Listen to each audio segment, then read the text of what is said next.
Chaque église raconte quelque chose, par ses peintures, ses tableaux, ses sculptures, ses vitraux. Quelque chose de sa spiritualité propre, bien sûr, mais parfois de son histoire et de celle du village qu'elle dessert. Elle est la mémoire concrète du village, mais aussi un lieu vivant et non un musée. C'est un édifice religieux, bien sûr, mais aussi le bien commun de tous les habitants, croyants ou non croyants.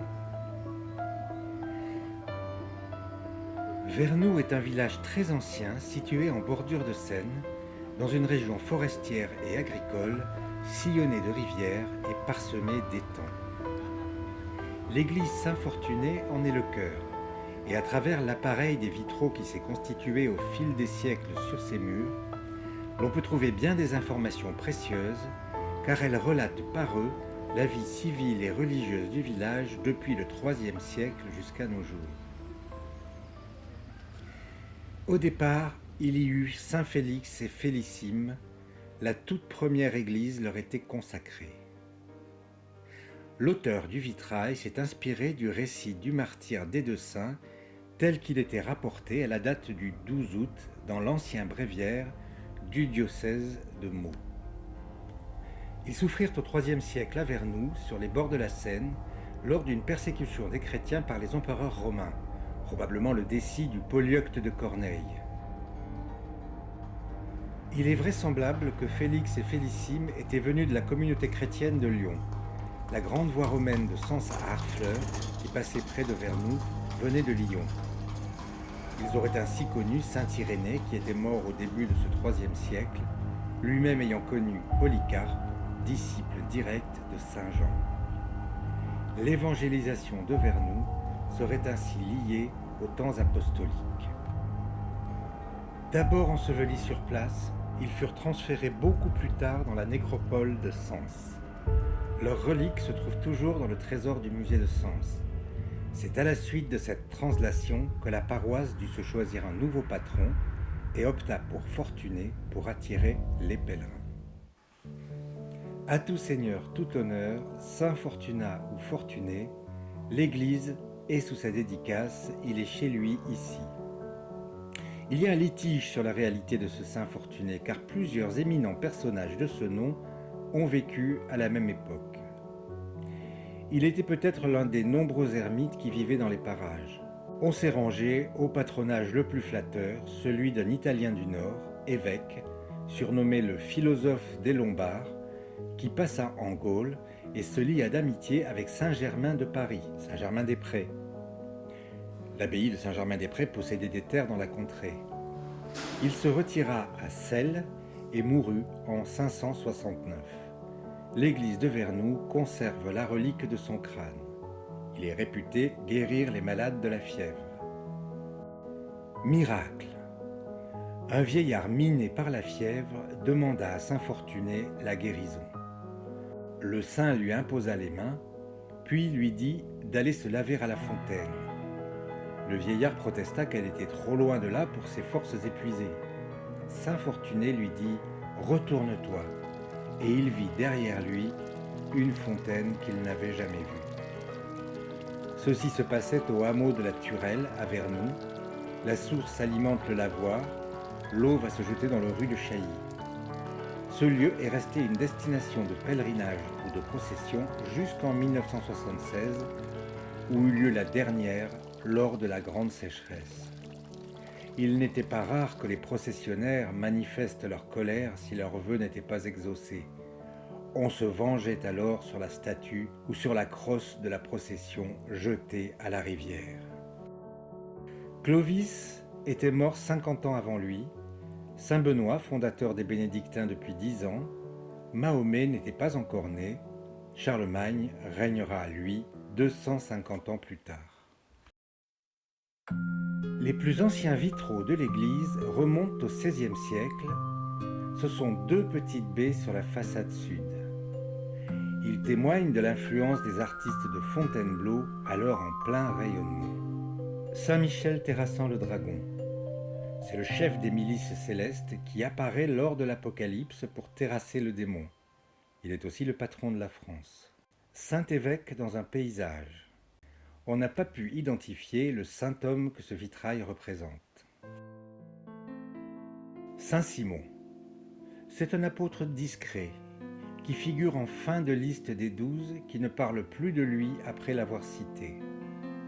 Selon la tradition, avec Jude appelé aussi Thaddée, il aurait évangélisé Babylone et la Perse. Il aurait été martyrisé, ses membres découpés à la scie. Il est roux et barbu. Derrière lui, on aperçoit une vallée et une ville. De sa main droite, il presse un livre contre sa poitrine. De la gauche, il tient une scie. Son manteau relevé devant lui est gonflé comme un sac de semeur. Il est le patron des scieurs de bois, qui étaient très nombreux dans la région de Vernoux. La Vierge de Lourdes. Les apparitions de la Vierge Marie à Bernadette en 1858 ont eu un immense retentissement, faisant de Lourdes un haut lieu spirituel. Ces apparitions donnaient une nouvelle résonance au dogme de l'Immaculée Conception défini quelques années plus tôt par le pape Pie IX, suivant lequel Marie, dès sa conception par ses parents, était préservée du péché originel. Nouvelle Ève, elle était libre comme celle-ci avant la chute. La Vierge apparaît dans une grotte illuminée, elle est vêtue de blanc et porte une ceinture bleue. Autour de sa tête, on voit une auréole dorée. Dans l'ombre, à genoux, Bernadette la contemple tout en égrenant son chapelet. Une source jaillit au premier plan. Jésus en croix. Le Christ est cloué sur la croix. Au pied du calvaire se tiennent Marie et Saint Jean. Au fond, l'on aperçoit Jérusalem. La fin du XIXe et le début du XXe forment une époque bien caractérisée du sentiment religieux, période de piété romantique et individualiste. Les personnages sont à genoux, orientés vers l'au-delà qui est déjà présent. Ils tournent le dos au monde dont ils paraissent se désintéresser. Sainte Claire en adoration devant le Saint-Sacrement. Claire est une sainte du XIIIe siècle, disciple de saint François, fondatrice de l'ordre des Clarisses. La scène correspond à un miracle de Sainte Claire. Elle se passe au monastère Saint-Damien à Assise. Le monastère est assiégé par des janissaires, soldats turcs au service de l'empereur Frédéric II, qui ont envahi cette partie de l'Italie. Claire prie devant l'hostie. Une voix répond à sa prière. « Je vous garde et je vous garderai toujours ». Elle ira ensuite faire ouvrir les portes à 2 battants et faire face seule aux assiégeants qui vont s'enfuir. Elle est agenouillée devant le Saint-Sacrement, exposée dans un ostensoir d'or, entourée d'un halo lumineux. Elle porte une robe et une cape de bure brune. Sa tête est entourée d'une auréole. Au fond, apparaît un paysage de campagne et au premier plan, une troupe de soldats coiffés de turbans. Sainte Céline. On fête Céline le 21 octobre. Elle vivait au 5e siècle, mère et grand-mère de plusieurs saints, dont Saint Rémy qui baptisa Clovis. De toute antiquité, une église lui a été dédiée dans les faubourgs de Meaux. Promise à un jeune seigneur, elle préfère suivre Sainte Geneviève. Le vitrail représente le moment où le fiancé éconduit arrive sur son cheval à toute allure et où les portes du baptistère, qui étaient fermées de l'intérieur, s'ouvrent miraculeusement pour que Céline puisse s'y réfugier et échapper aux furieux. Les noms des 2 saintes ont été intervertis malencontreusement. La mention de Sainte Claire figure sous le vitrail représentant Sainte Céline et vice-versa. La date du 27 octobre 1893, portée sous le nom de Sainte Claire, est celle du décès de Madame Fontaine, née Claire Berton. Elle était châtelaine d'Argeville, près du bourg, manoir aujourd'hui disparu. Les 2 vitraux avaient été offerts par les propriétaires du château d'Argeville.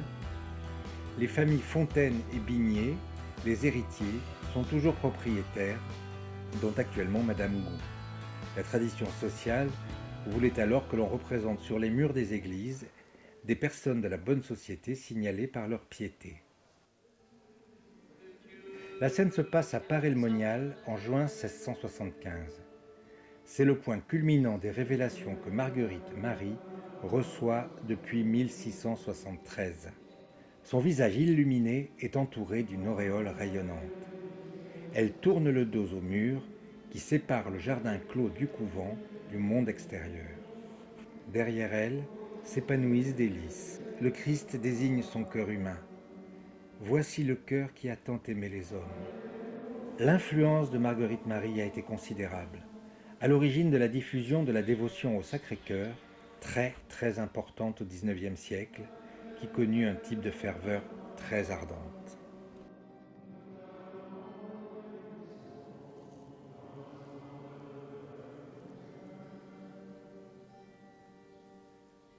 Le XXe siècle fut une époque importante pour les vitraux de l'église de Vernoux, jusqu'à récemment, avec 3 séries de vitraux réalisés par le maître verrier Philippe de Vivier entre 1977 et 1989. Sur la façade nord, on trouve Saint Fortuné, patron de la paroisse de Vernoux. Situé au-dessus d'un autel dans une chapelle latérale, se trouve le buste contenant les reliques avec le bâton de procession retrouvé dans la rivière. Marie, reine, mère de miséricorde. Elle est associée à la lune comme dans l'Apocalypse.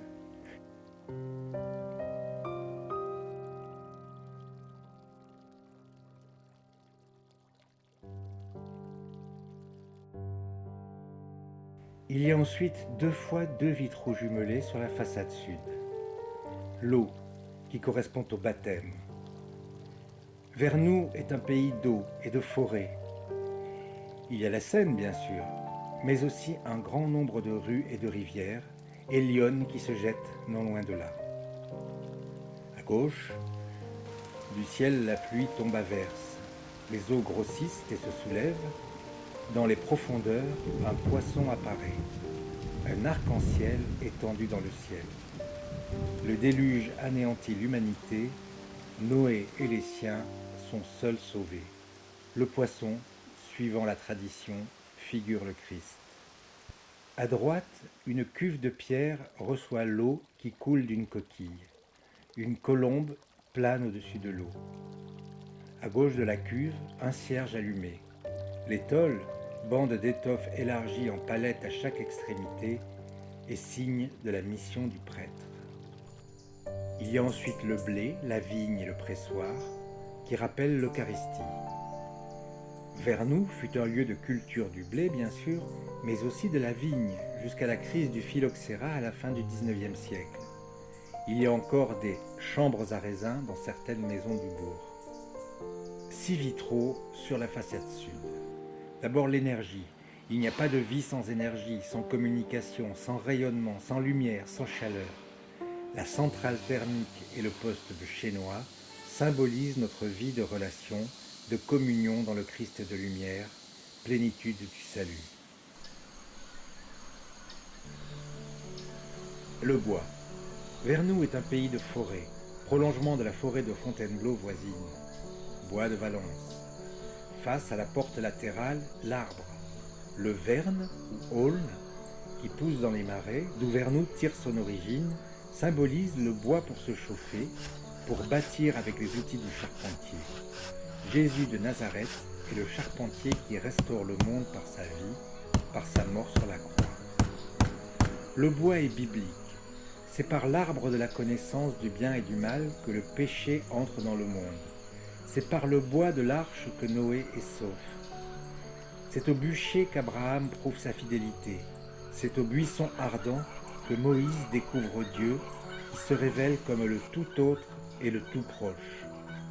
Avec les cèdres du Liban, Salomon construit le temple de Jérusalem.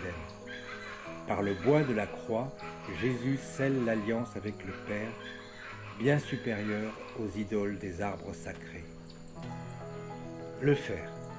Il y a toujours eu une forge à Vernoux jusqu'à la guerre. Elle se situait alors à côté de la boulangerie et servait au maréchal Ferrand. L'utilisation du fer est un grand progrès dans l'histoire des hommes, comme le montre la roue cerclée. Le forgeron sur l'enclume avec le feu forme les socs de charrue, les faucilles, les lances.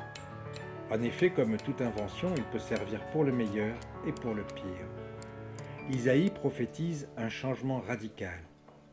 Il arrivera dans l'avenir que, martelant leurs épées, ils en feront des socs. De leurs lances, ils feront des serpes.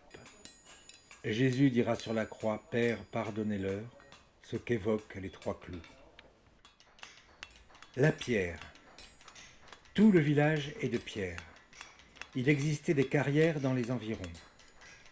La pierre, matériau de nos demeures et des plus belles sculptures, symbolise les pierres vivantes que nous sommes, qui constituent le temple spirituel, pierre scellée par l'amour fraternel dont le Christ est la clé de voûte, et Simon, la pierre sur laquelle Jésus construit son église. Tu es Pétrus. Les sports. L'église était le lieu de la communauté. Mais ce vitrail est le plus insolite, celui qui montre le mieux le lien de la vie civile et de la vie spirituelle. La piété de ce temps diffère de celle du XIXe siècle. Elle est davantage ouverte sur le monde, moins tournée vers le salut individuel exclusif. La lutte est au cœur de la vie. Les sports, si actifs à Vernou-la-Selle, illustrés par la pelouse verte du stade, par le footballeur, par le plongeur et le coureur sur la piste sablée portant le flambeau des Jeux Olympiques, signifié par les 5 cercles. Grâce aux retombées financières de la centrale électrique, la commune put alors se doter d'infrastructures sportives et de nombreux agents EDF vinrent habiter Vernou. L'alliance entre Vernou et la Selle. Les 2 communes de Vernou et de la Selle fusionnèrent en 1971 pour former Vernou-la-Selle. Vivre dans la lumière, la communication pour construire un monde nouveau dans l'alliance, le pardon, la communion. Le dépassement est symbolisé par l'alliance entre Vernou et la Selle. L'arc-en-ciel réunissant les 2 églises montre les épousailles de ces 2 très anciennes communes. L'Église est au cœur de la vie des hommes.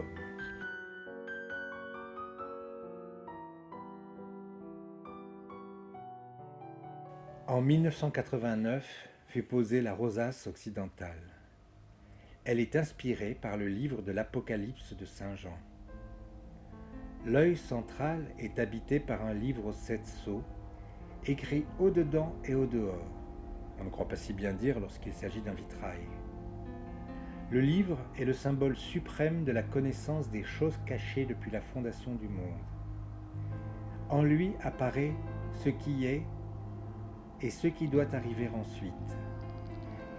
C'est aussi le livre de la vie où figurent les noms des innombrables élus. L'agneau est le seul capable d'ouvrir les 7 sceaux.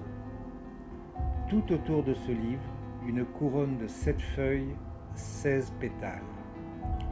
4 fois un ange sonnant la trompette, la voix de Dieu est puissante telle une trompette. Au chapitre 7 de l'Apocalypse, le visionnaire distingue 4 anges debout aux 4 coins de la terre. Ils retenaient les 4 vents de la terre afin que nul ne souffle sur la terre, sur la mer, ni sur aucun arbre. Mais au chapitre suivant, les visions bouleversantes commencent. L'éclair et le tremblement de terre, le naufrage sur la mer. Le tiers de la mer devint du sang, le tiers des créatures vivant dans la mer périt, et le tiers des navires fut détruit. La chute d'un astre immense, brûlant comme une torche, appelée l'étoile absinthe, qui empoisonne les eaux. L'assombrissement du soleil, de la lune et des étoiles. Les 7 étoiles qui sont dans la main du Fils de l'homme comme emblème de sa victoire. Ce sont les 7 églises d'Asie, Éphèse, Smyrne, Pergame, Thyatire, Sardes, Philadelphie, Laodicée. Une pierre précieuse rappelle la splendeur du trône de Dieu. Enfin, les 4 vivants, le taureau et le lion ailé, l'aigle et l'ange à face humaine. Traditionnellement, ces 4 figures ont été attribuées à Luc, Marc, Jean et Matthieu, les 4 évangélistes. En 1989 fut aussi installée la verrière orientale. La tour de Babel. C'est la construction prométhéenne d'une tour dont le sommet touche le ciel. Dans la Genèse, on précise le dessein des hommes de Babel. Faisons-nous un nom afin de ne pas être dispersés sur toute la surface de la terre. Ce récit biblique dénonce à la fois l'orgueil de l'homme pécheur qui veut s'égaler au Créateur et le supplanter, et le désir constant de s'installer que la vie faite d'exode, d'exil, de retour vers la terre promise contredit sans cesse.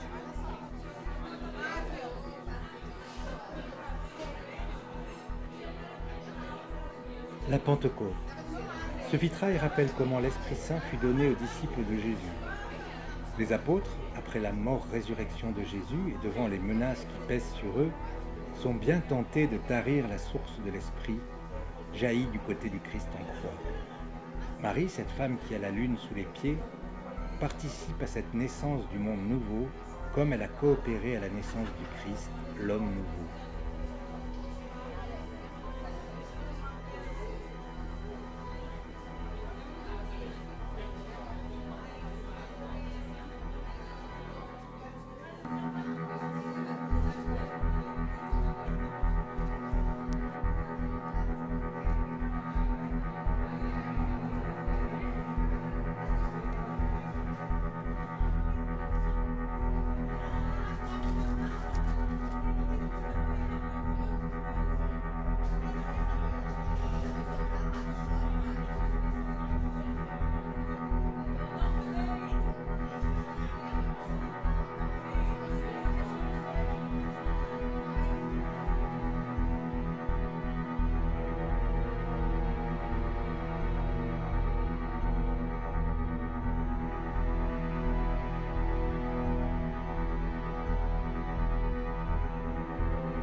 La Jérusalem nouvelle, la cité céleste. La Bible, qui commence au jardin d'Éden où l'homme est seul, s'achève ici dans cette ville merveilleuse où l'humanité sauvée se trouve divinement rassemblée dans toute sa densité.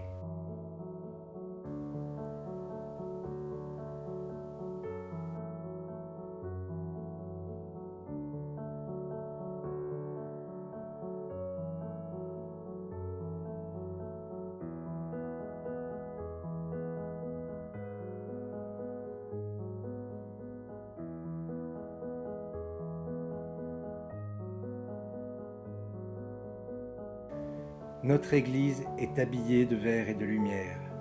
Réjouissons-nous de sa réouverture aux fidèles, aux villageois, aux visiteurs.